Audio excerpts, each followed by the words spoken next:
আমাদের জাতীয় কবি কাজী নজরুল ইসলাম। আমি তার জন্য দোয়া করি, সবসময় মনে আসলেই দোয়া করি। আল্লাহ তাআলা তার দোয়াটা কেমনি কবুল করলেন দেখলেন? তিনি বলেছিলেন, মসজিদেরই পাশে আমার কবর দিও ভাই, যেন সকাল সন্ধে মুয়াজ্জিনের আজান শুনতে পাই। দোয়া কবুল হয়েছে? তাও কথা কয় না লোকেরা। ওইখানে বিশ্ববিদ্যালয়ের মসজিদের পাশে তার কবর হয়েছে, সকাল সন্ধ্যা আজান শুনতেছে। ওইখানে আর এক শয়তানের কবরও দিতে চাইছিল।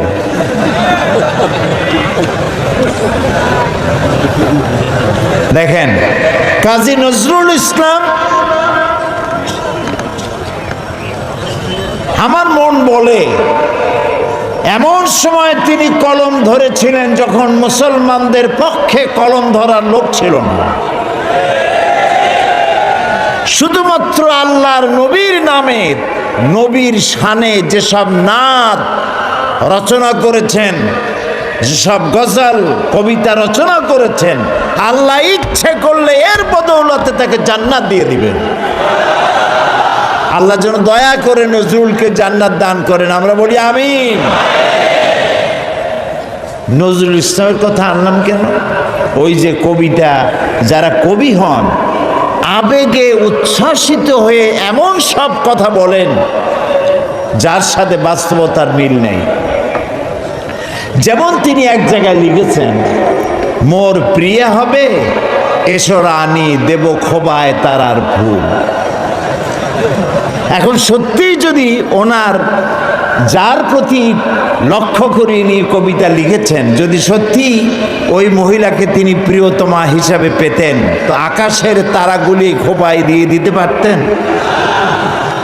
তারপরে তিনি লিখেছেন, জ্যোৎস্নার রং আর রং ধরুন রং মিলাইয়া আলতা বানাইয়া তোমার পায়ে পরায় দিতাম। এটা কি উনি পারতেন? পারতেন না। কবিরা সাধারণত আবেগপ্রবণ হন, আবেগে কথা বলেন যার বাস্তবতার সাথে মিল নাই। কবি হাফিজ নিশ্চয়ই নাম শুনেছেন, পারস্য কবি। তিনি তার প্রিয়তমা সম্পর্কে লিখেছেন। ফার্সি কবিতাটা আমার এখন মনে আসতেছে না। কবিতার অর্থ হচ্ছে যে আমার প্রিয়তমার লাল গালের উপরে যে কালো তিলটি আছে, একটি লাভ স্পট, এই প্রিয়তমার লাল গালের কালো তিলটি যদি আমি লাভ করতে পারি, আমি পাই, তাহলে সামারকান্দ এবং বুখারা আমি আমার প্রিয়তমার জন্য উৎসর্গ করে দিতে পারি। সামারকান্দ এবং বুখারার বাদশা ছিলেন তৈমুর লং। তৈমুর লং এই কবিতা শুনিয়া পুলিশ পাঠাতেছে বেড়ার ধরে নিয়ে।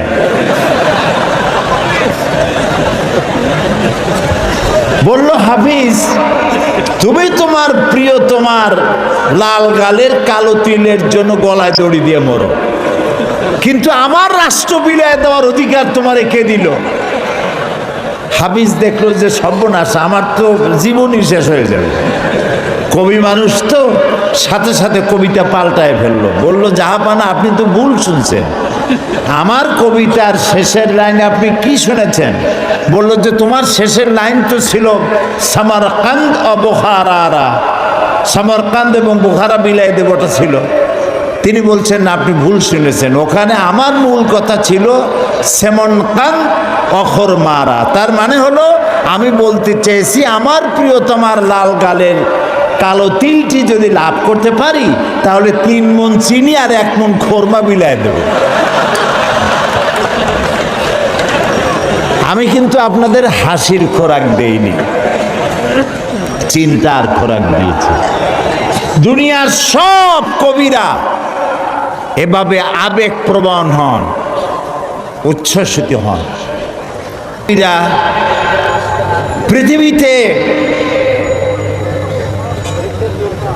মানুষকে এমন কোন আদর্শ কবিত্বের মাধ্যমে শিক্ষা দিতে পেরেছেন, হোমার থেকে শুরু করে আজ পর্যন্ত এরকম কবি দেখা যায়নি। এবং কবিরা এমন এমন কথা বলে যা বাস্তবতার সাথে মিল নাই। কবিরা আবেগ উচ্ছ্বসিত হন, কল্পনার ঘোড়ার পৃষ্ঠের উপরে বসে তেপান্তরের মাঠ দিয়ে নিরুদ্দেশ্যের উদ্দেশ্যে দৌড়াতে থাকেন। বাস্তবতার সাথে মিল থাকে না।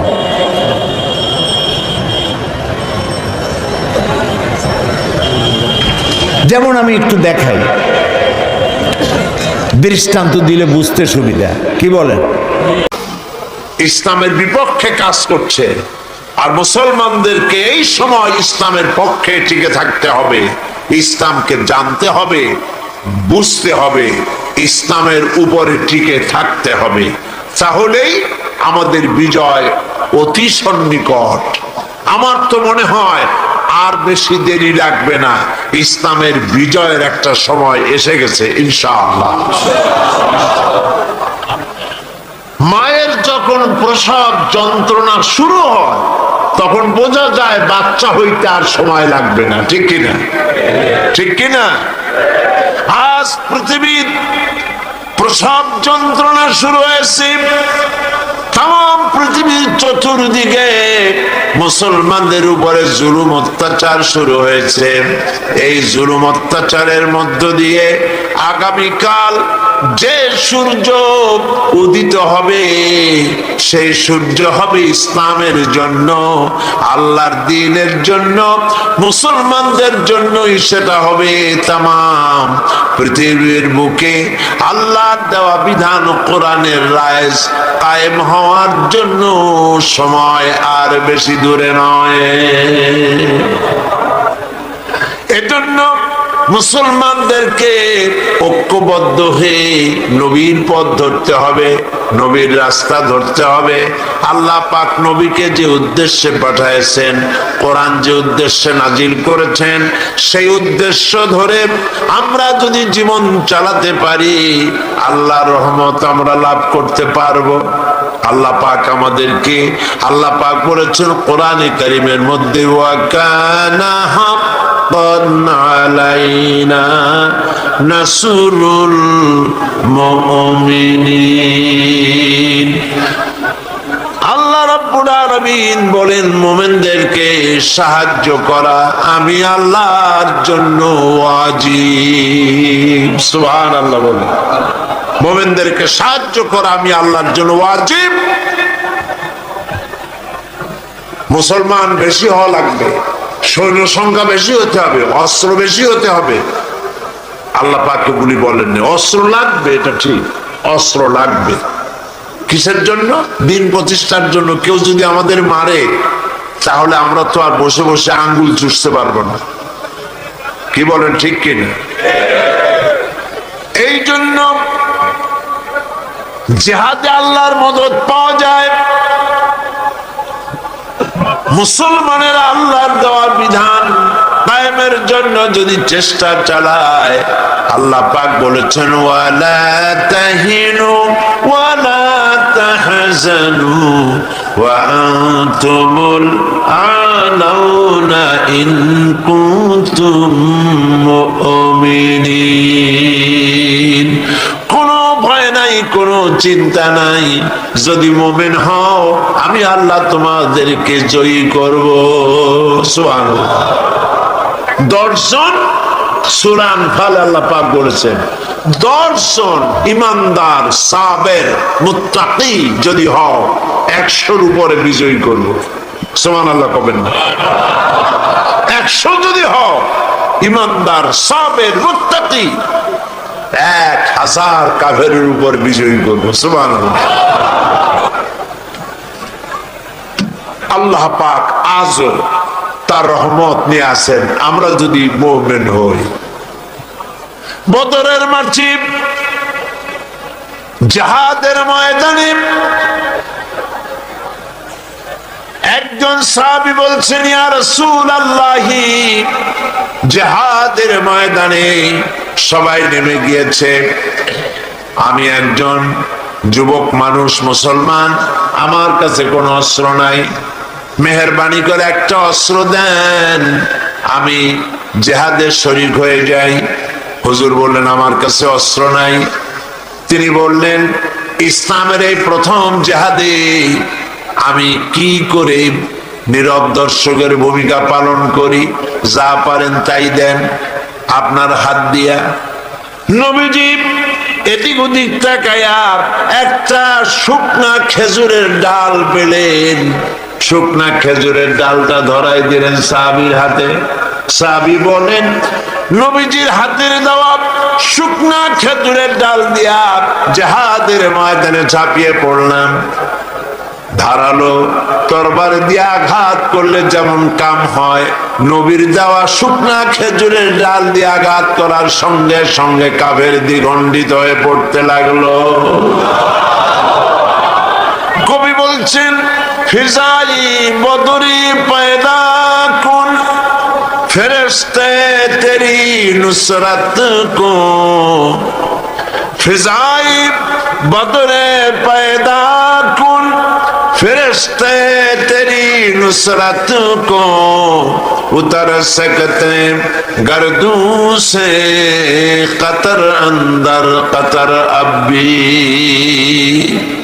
বদরের মুসলমানের মতো ঈমান আজ যদি তোমাদের ভিতরে থাকে, আল্লাহ রাব্বুল আলামিন কাতারে কাতারে ফেরেশতা তোমাদের সাহায্যের জন্য নামায়া দিবে। ঈমানদার হও, মুসলমান হও, আল্লাহ পাক সাহায্য করবেন। আল্লাহ পাকের সাহায্য নিয়ে আমরা কি করতে চাই? দিন প্রতিষ্ঠা করতে চাই। আমরা মারামারি করতে চাই না। আমরা পাশ্চাত্যকে বুঝাতে চাই, খ্রিস্টান, মুশরিক, ইহুদি, দুনিয়ার তাবৎ ইসলাম বিরোধীদেরকে বুঝাতে চাই, ইসলাম সন্ত্রাসে বিশ্বাস করে না, ইসলাম যুদ্ধে বিশ্বাস করে না। রসুলকে এক পর্যায়ে মজনুন বলা হয়েছে, মানে কি? পাগল বলা হয়েছে। রসুলকে পাগল বলা হয়েছে, রসুল জবাব দেন নাই। কারণ রসুলকে যদি পাগল বলা হয় তাতে রসুলের তো অসুবিধা নাই। এ আঘাত লাগে আল্লাহর, আঘাত লাগে আল্লাহ তাআলার অস্তিত্বের উপরে। আল্লাহ রাব্বুল আলামিন সঙ্গে সঙ্গে জবাব দিয়ে দিলেন। আল্লাহ রাব্বুল আলামিন বলেন, ওয়ামা সাহিবুকুম বিমাজনুন, তোমাদের সাথী পাগল নন। মুহাম্মদ সাল্লাল্লাহু আলাইহি ওয়াসাল্লাম পাগল নন তা বললেন না, বললেন তোমাদের সাথী পাগল না। তোমরাই তো সাথে ছিলা, একসঙ্গে খেলাধুলা করেছো, ওঠা বসা করেছো। তার জীবন যৌবন চোখের সামনে, পাগলামির কি দেখলে তার মধ্যে? নবী করিম সাল্লাল্লাহু আলাইহি ওয়াসাল্লাম কে যখন কবি বলা হলো, আল্লাহ তাআলা প্রতিবাদ করলেন। আল্লাহ তাআলা বললেন, ওয়ামা আল্লামনাহু আশ-শি'রা ওয়ামা ইয়ানবাগি লাহু। আল্লাহ তাআলা বলেন, আমার নবীকে আমি কবিতা শিখাই নাই, আর কবিত্ব আমার নবীর জন্য শোভনীয় নয়। আমার নবীরে আমি কবিতা শিখাই নাই, আর কবিতা আমার নবীর জন্য শোভনীয় নয়।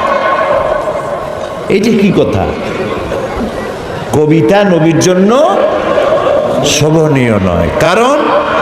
কারণ হলো কবিরা অনেক সুন্দর সুন্দর কবিতা লিখতে পারেন, মানুষের মধ্যে উত্তেজনা, টেনশন, রোমান্স পয়দা করতে পারেন।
প্রিয় ভাই সব, সুতরাং নবী মোহাম্মদ রাসূলুল্লাহ সাল্লাল্লাহু আলাইহি সাল্লাম যে আদর্শ দিয়েছিলেন, সেই আদর্শের আলোকে আমরা এগোতে চাই।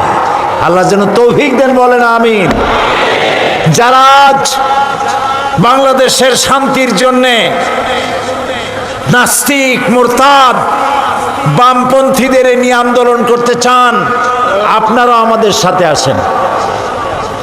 আপনারা আপনাদের মতবাদ দিয়া, ধর্মনিরপেক্ষ মতবাদ দিয়া, বামদের দিয়া পৃথিবীর কোন কাম সম্পন্ন করতে পারবেন না অকাম ছাড়া।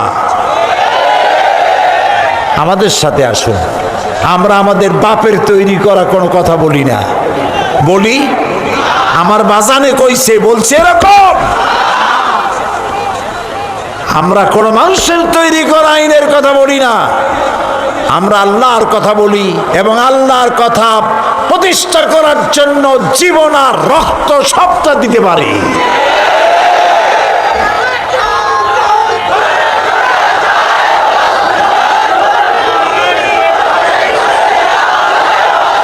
কাজী শান্তির জন্যে আজ এই লক্ষ লক্ষ জনতাকে উদাত্ত আহ্বান জানাই। তরুণেরা, যুবকেরা, নারী, পুরুষ সকলকে আহ্বান জানাই, মানুষের তৈরি করা মতবাদে শান্তি হবে না, হবে না, হবে না। শান্তির জন্য আগাতে হবে বিশ্বনবী মুহাম্মদ রাসূলুল্লাহ সাল্লাল্লাহু আলাইহি ওয়াসাল্লামের দেখানো রাস্তায়, ওই পথেই শান্তি হবে। সুতরাং নবী করিম সাল্লাল্লাহু আলাইহি ওয়াসাল্লাম যে আদর্শ দিয়ে গিয়েছিলেন সেটা বাসি হয়ে যায়নি, প্রত্যেক যুগের জন্য কার্যকরী, কিয়ামত পর্যন্ত কার্যকরী। যেহেতু এটা কার? আল্লাহর। এটি কার? আল্লাহ তাআলা।